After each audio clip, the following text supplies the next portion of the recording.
షర్మిలమ్మ ఆలోచన చేసింది, కఠోరమైన నిర్ణయం తీసుకున్నది.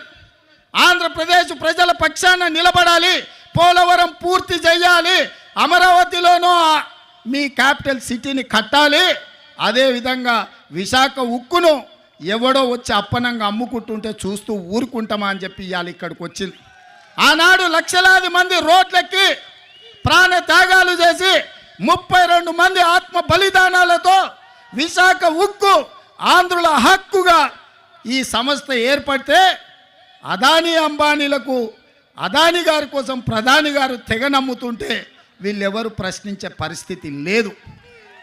అందుకే ఈరోజు కష్టాలైనా సరే, కష్టాలైనా కన్నీళ్ళైనా మంచైనా చెడైనా మీ మధ్యలో ఉండాలి, మీకు అండగా నిలబడాలి అన్న ఆలోచనతోని ఇవాళ షర్మిలమ్మ మీకోసం కొట్లాడుతుంది. రాజకీయ ప్రయోజనం ఆశించో అప్పనంగా అధికారం వస్తుందనో ఇవాళ షర్మిలమ్మ కొట్లాడతలేదు. కష్టమైనా సరే ఇప్పుడు ప్రశ్నించే గొంతుగా ఉండాలి, ప్రజల పక్షాన నిలబడాలి అని ఆంధ్రప్రదేశ్ ప్రజల కోసం అండగా నిలబడడానికి షర్మిలమ్మ వచ్చింది. ఇవాళ కొంతమంది మాట్లాడుతున్నారు, రాజశేఖర రెడ్డి గారికి షర్మిలమ్మకు ఎట్లా ఆయన వారసత్వాన్ని క్లెయిమ్ చేస్తుందని. నేను ఆ సోయిలేని వాళ్ళని ఒక మాట అడగదలుచుకున్నా. రాజశేఖర రెడ్డి గారి చివరి కోరిక ఏందయ్యా? రాహుల్ గాంధీ గారిని ప్రధానమంత్రిని చెయ్యడమే చివరి కోరిక కింద మాట్లాడి కాంగ్రెస్ పార్టీని అధికారంలోకి తేవడమే తన లక్ష్యంగా, తన బాధ్యతగా వైఎస్ఆర్ గారు మాట ఇచ్చిండ్రు. ఆడ కేవీపీ రామచంద్రరావు గారు, రఘువీర్ అన్న ఉన్నాడు, ఆయనకు అత్యంత సన్నిహితులు. వారు చెప్పిందే రాహుల్ గాంధీ గారిని ప్రధానమంత్రిని చేయాలి, కాంగ్రెస్ పార్టీకి అత్యధికంగా సీట్లు తీసుకురావాలి. ఏ రోజు కూడా రాజశేఖర రెడ్డి గారు బీజేపీతో అంటగాగలే, బీజేపీ నీడని కూడా రాజశేఖర రెడ్డి గారి మీద పడనివ్వలే. ఏ రోజు కూడా సెక్యులర్ ఫోర్సెస్కు వెనకాల నిలబడ్డాడు. ఏ రోజు కూడా కమ్యూనల్ ఫోర్సెస్తో అంటగాగలే. అధికారం ఉన్నా అధికారం లేకపోయినా, కేసులు పెట్టినా, జైల్లో పెట్టే పరిస్థితి వచ్చినా ఒక ప్రజాస్వామికవాదిగా, ఒక సెక్యులర్ నాయకుడిగా వైఎస్ఆర్ నిలబడ్డాడు. మరి వైఎస్ఆర్ వారసులమని చెప్పుకునేటోళ్ళు ఇవాళ ఎవరి పక్కన నిలబడ్డారు, ఎవరి ఆశయం కోసం కొట్లాడుతున్నారని నేను అడుగుతున్నా. ఇదేనా వైఎస్ఆర్ వారసుడిగా మీరు చేసేది? మోడీకి అండగా నిలబడి సెక్యులర్ ఉన్న ఈ రాష్ట్రాన్ని ఒక కమ్యూనల్ చేతిలో పెట్టదలుచుకున్నారా? షర్మిలమ్మ అడిగినట్టుగా మణిపూర్లో లక్షలాది మంది నిరాశ్రయులై వేలాది మందిని చంపుతుంటే మోడీ ప్రభుత్వం ముష్కరులకు అండగా నిలబడితే ఒక్కసారైనా మీరు ప్రశ్నించినరా నేను అడుగుతున్నా.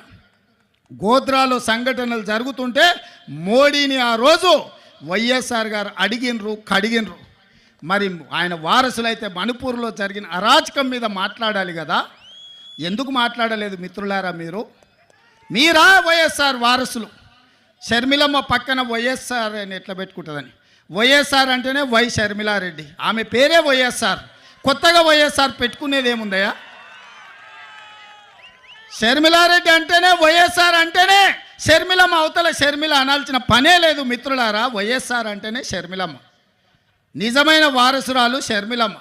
ఎందుకంటే రాహుల్ గాంధీ గారిని ప్రధానమంత్రిని చేయాలన్న ఆలోచన, కాంగ్రెస్ పార్టీని గెలిపించాలన్న ఆలోచన, ఆంధ్రప్రదేశ్ ప్రజలకు అండగా నిలబడి మీ కష్టాలు కన్నీళ్లు తూడవడానికి మీకోసం అవసరమైతే ఆనాడు చేవెళ్ళ నుంచి ఇచ్చాపురం వరకు రాజశేఖర రెడ్డి గారు ఏ విధంగా అయితే పాదయాత్ర చేసిండో 94 నుంచి 2004 వరకు 10 సంవత్సరాలు ఆయన ప్రతి నిమిషం ప్రతి క్షణం ప్రజల కోసం కొట్లాడి 99 ప్రతిపక్ష పాత్ర పోషిస్తే 5 ఏళ్ళు అహర్నిశలు చట్టసభలలో నిటారుగా నిలబడి పట్టుబట్టిండు, పడగొట్టిండు ఆనాటి ప్రభుత్వాన్ని.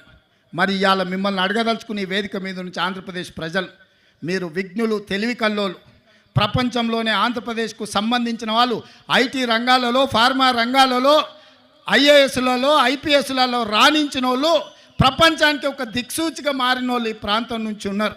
ఇవాళ సింగపూర్ ఎట్లుంటుందో విశాఖపట్నం అట్లుంటుంది. ప్రపంచ దేశాలతోని పోటీ పడగలిగిన సత్తా మీకున్నది, ఆలోచన చేసే శక్తి ఉన్నది.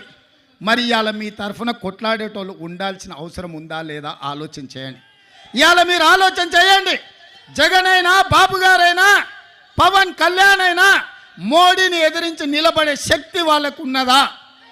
మరి వాళ్ళకి లేనప్పుడు ప్రశ్నించే గొంతుగా షర్మిలమ్మ